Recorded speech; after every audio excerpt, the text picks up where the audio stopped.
আসসালামু আলাইকুম, welcome back to my channel. আজকে খুবই সিম্পল এবং খুবই হেলদি একটি রেসিপি নিয়ে চলে আসলাম। আজকে আপনাদের সাথে শেয়ার করতে যাচ্ছি কুচো চিংড়ি দিয়ে লাউ। আশা করছি আমার আজকের এই রেসিপিটি সবার কাছে অনেক বেশি ভালো লাগবে। খুবই অল্প মশলায় এবং সিম্পলভাবে আজকে আমি এই লাউ রান্না তৈরি করে দেখাবো।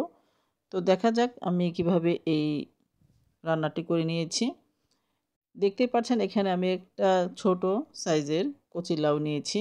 এখন লাউটাকে প্রথমে আমরা ছিলকাটাকে ছিলে একদম পরিষ্কার করে নিচ্ছি।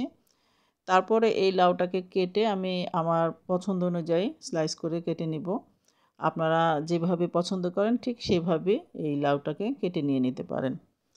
তো এই যে দেখতেই পাচ্ছেন আমি লাউগুলোকে ঠিক এইভাবেই পাতলা পাতলা করে স্লাইস করে নিয়েছি। আর প্রথমে এটাকে আমি ধুয়ে ক্লিন করে পানিটাকে ঝরিয়ে নিয়েছি। তো দেখতেই পাচ্ছেন এইভাবে করে আমি লাউটাকে কেটে নিয়েছি। আপনারা আপনাদের পছন্দ অনুযায়ী লাউগুলোকে কেটে নিয়ে নিতে পারেন।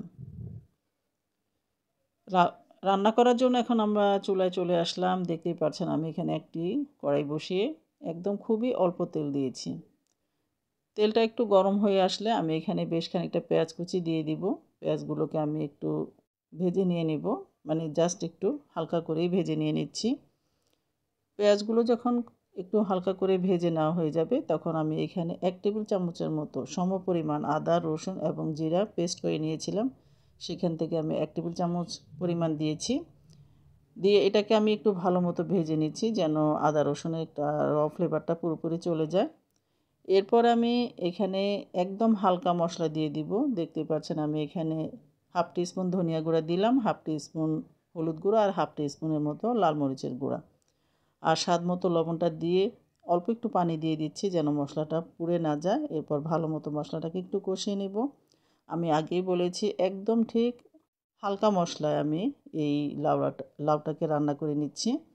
যখন মশলাটা ভালো মতো কষিয়ে নেওয়া হয়ে যাবে তখন আমি এখানে বেশ খানিকটা ছোট কুচো চিংড়ি যেটাকে বলি আমরা সেটা দিয়ে দিলাম। দিয়ে একটু কষিয়ে নেওয়ার পর এখন আমি আগে থেকে ধুয়ে পরিষ্কার করে রাখা লাউগুলো দিয়ে দিলাম। দিয়ে এখন ভালো মতো একটু নেড়েচেড়ে মিক্স করে নিচ্ছি। যেহেতু এটা এই লাউ একটু পানি জাতীয় সবজি, তো অটোমেটিক এটা থেকে কিন্তু অনেকটা পানি বের হয়ে আসবে। এখন আমি ঢাকনা দিয়ে ঢেকে রেখে দিচ্ছি। আমি মিডিয়াম করে চুলাটাকে রেখে দিয়েছি। আর এখানে আমি অল্প একটু পানি অ্যাড করে দিয়েছি যেন লাউটা সুন্দর করে সিদ্ধ হয়ে যায়। আবারও ঢাকা দিয়ে দিলাম।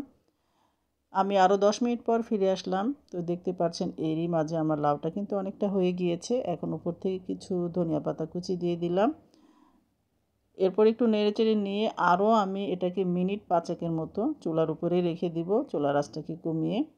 আর এরই মাঝে তৈরি করে নেওয়া হয়ে গেল আমার কচু চিংড়ি দিয়ে লাউ রান্না। আশা করছি আজকের এই রেসিপিটি সবার কাছে অনেক বেশি ভালো লেগেছে। ভালো লাগলে অবশ্যই একটি লাইক দিয়ে দিবেন, ফ্রেন্ডস অ্যান্ড ফ্যামিলির সাথে শেয়ার করবেন। আর কে কোথায় থেকে আমার ভিডিওটি দেখছেন অবশ্যই আমাকে কমেন্টসে জানিয়ে দিবেন। আজ এই পর্যন্তই, সবাই ভালো থাকবেন, সুস্থ থাকবেন। ফিরে আসবো কোনো নতুন রেসিপি নিয়ে। আল্লাহ হাফেজ, আসসালামু আলাইকুম।